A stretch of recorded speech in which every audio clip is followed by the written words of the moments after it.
The recent eclipses were very powerful triggers of karma. So today I'm going to be taking a look of how these recent eclipses are going to be impacting Prince William. Specifically, we're going to be looking at, are the conditions right considering the planetary timeline he's on, and with these eclipses that he could become king within the next 6 months. So we're really going to be diving deep to answer those questions. For those of you that are new to my channel, make sure you like and subscribe. By the way, this is Vedic sidereal astrology. Your sign may be different using this method, so you want to make sure you go to the appropriate calculator when assessing that. Also, thank you to all my new subscribers. My goal is 10,000 subscribers, and I think we're going to get there soon one day. So thank you very much. All right, so let's go ahead and pull up Prince William's chart. And we're going to look first to see where the eclipses are. We're also going to take a look at if Prince William's in the appropriate planetary timeline to become king. So we're going to take a look at that as well.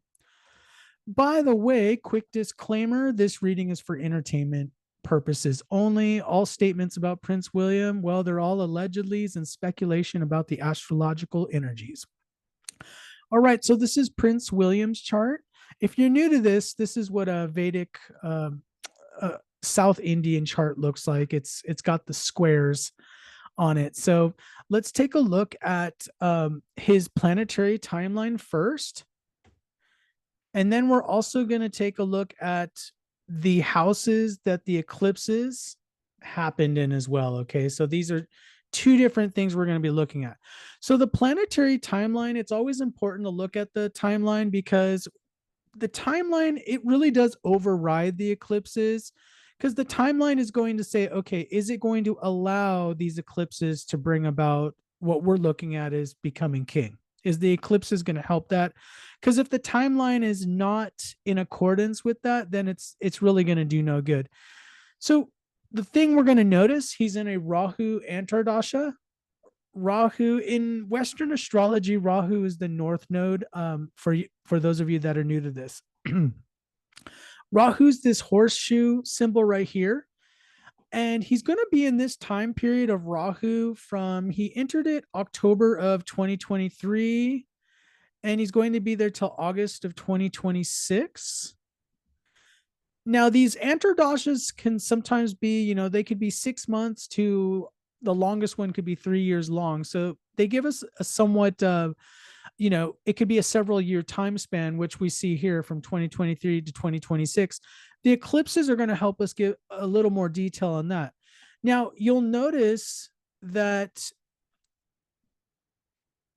Rahu is in the seventh house, and it's with moon and it's with sun. So we're really going to talk about what does that mean, because it's important. Is this a placement that could propel someone to become king? So that's what we're really going to look at. Then we're going to look at the eclipses, which took place in Prince William's chart in the fourth house of Pisces and the 10th house of Virgo. So we're going to take a look at that after we take a look at the timeline. So let me show you the slide so you can learn a little bit about what is the seventh house of Gemini. What is that really representing? So let's take a look at that. And so at the top of the slide here, I said, will Prince William become king in the near future? The powerful eclipses happened on March 25th and April 8th. First, we must assess the planetary timeline, if he's in the conditions to become king. And so we're looking at Rahu Antardasha. I wrote that on the chart, October 2023, August 2026. The first thing to notice about Rahu is Rahu itself usually catapults somebody to a higher level of status or a higher station in life.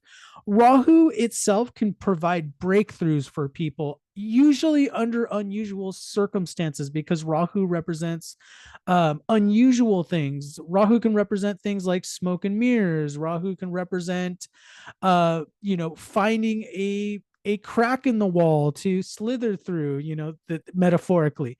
So Rahu's always looking for some sort of shortcut to get where Rahu wants to be. Okay. Now, this doesn't mean that Prince William's feeling this way. But the planetary karma of Rahu, what Rahu represents, is Rahu as a planet's always trying to look for some sort of shortcut to get whatever it's trying to get, because Rahu represents desire. Remember that. Now it's interesting. Rahu's in the seventh house of marriage. People usually think of it as marriage, but it represents oaths, covenants, and even things like coronations would be included with the seventh house. So coronation, making an oath, making a covenant, making an agreement. Because if you become king, there's like a ceremony. It's almost like a religious ceremony that takes place to become king. So that's interesting. Rahu's in the seventh house. The other thing that we can put into perspective is, typically when someone is promoted in their career, it would be during a period of the 10th house or the first house. And the seventh house is also another career house, because the seventh house is 10th from 10th. So if you look at the 10th, if you look at the seventh house, it's 10 houses from the 10th house, which in itself, because of the principle of Bhavat Bhavam, makes it a career and leadership house. Okay, so that's quite interesting. So Rahu's also conjoined with Moon in his chart and Sun in his chart. Okay, so Moon and Sun both have a meaning of representing elevation of self. Okay, now especially Rahu being with the Sun. Sun represents royalty, authority, leadership. So Sun is, and remember, Rahu exaggerates those qualities. Rahu is bringing that to the fore. So Rahu can definitely bring about becoming king. So is the planetary timeline good for becoming king? Absolutely. Okay, so definitely this is a potential time zone between October 2023. As of, I make this video in April of 2024, but we got, from 2023 to 2026, there's potential there to become king. Now, could we narrow it down with the eclipses? Yeah, because the eclipses can give us a little bit more narrowed down of a point, because the eclipses are really going to be triggering events and triggering karmas. So let me show you in the chart again where the eclipses took place. And let's pull that up on the chart. Let me clean up the chart for a second here. So the eclipses took place March 25th. March 25th, the eclipse, the lunar eclipse, it happened in the sign of Virgo. And then on April 8th, the solar eclipse, it happened in the sign of Pisces. Now, in Prince William's chart, that's going to be the 10th house of Virgo, and then the 4th house of Pisces. So the axis, remember, when there's eclipses, it's going to influence both sides of this equation. So it's like a push-pull energy on both sides. So the 10th house and the 4th house are being affected with both of the eclipses. So that's why it's so important when you're looking at eclipses to always look at the eclipse axis. Okay, because that's going to give you so much so much information. The other thing to consider, the moon chart. And look at this, the moon chart, it's reversed. So again, in the D1 chart, it's the 4th house of Pisces. In the moon chart, it's the 10th house of Pisces. So again, in the moon chart, it's influencing the 10th and 4th house again. Isn't that interesting? That's giving us a lot of information. So whenever you have eclipses that are impacting the same houses in both your main chart, your D1 chart, and the moon chart, that's making it, double, like 2 times the 3 times more powerful in what it represents. So this is actually pretty intense. Let's go ahead and take a look at the slide. So what does the 4th house and the 10th house represent? So think about that for a moment. So the eclipses, again, they happen March 25th and April 8th. They're on the 410 axis of both the D1 chart and the moon chart. Okay.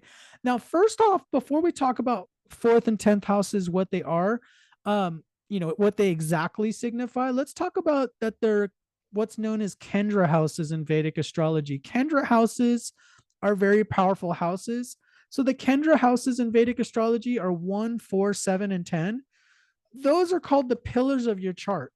And the reason why the Kendra houses are the pillars of your chart, they're literally like the physical manifestation of your life, if you think about it. So a lot of what determines your social status or what type, how people view you is based on the Kendra houses. So the first house would be like your identity, your body. The fourth house represents your home, your homeland. Seventh house represents marriage, and then 10th house represents career. And if you think about it, those are kind of like the pillars of your life. That's how people will typically assess you. Okay, they look at those four different houses. Okay, does this person have a good career? Does this person have an attractive spouse, or a spouse that comes from a good family? Does this person have, are they attractive? So all these things are, and I'm not saying this is fair, by the way, but I'm saying this is how that life tends to categorize us. Okay, so these houses, whenever there's planets in these houses, they're powerful planets of manifestation. Now think about it. He's in the Rahu timeline, which is in the seventh house, which is a Kendra house. Then the eclipses are happening in Kendra houses. So these are powerful manifestation type of uh, planetary karma. Now let's talk about the 10th house. First thing I want to bring up about the 10th house is the 10th house is associated with career. So, for example, and I wrote this in the slide, when President Biden became president, this was during a period he was in a Rahu period, believe it or not. So, just like Prince William's in a Rahu period. And in President Biden's chart, Rahu's in the 10th house, and he became president. So the 10th house being activated is a leadership house. That's important to realize. Now, the 10th house can represent career, leadership, karma, promotions in your career. It's an increase of rank, government post, institutions. Usually the 10th house is associated with large institutions. It doesn't typically represent like a small business or an entrepreneur. It represents being part of some larger organization, either government or corporation is usually what the 10th house represents in a chart. The 10th house, it's associated with like public service.